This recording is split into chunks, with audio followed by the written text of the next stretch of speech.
Alam po. Ayun mga lods, mga kaboluntaryo. Salamat sa may kapal na narating tayo ngayon. Ligtas dito sa Bausigat, Gabaldon, Nueva Ecija. Kaya wala alas 2 ng hapon, umalis po kami sa Baguio.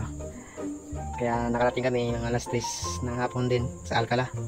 Kaya 2 oras kami nag-travel mula Alcala hanggang Sinan. Hanggang ngayon nakarating kami dito sa Bagong Sikat, Gabaldon, Nueva Ecija. Kaya mahigit pong 5 oras kami bumiyahe. Kaya mayroong pag-aalala sa L3 na kung ito ay masira, kami nag-aalala, kaya safe po kami nakarating. Kaya ngayon, dahil sa youth cam ako nakapagpat dito, mga kaboluntaryo, gawin nyo po yung upload natin sa YouTube.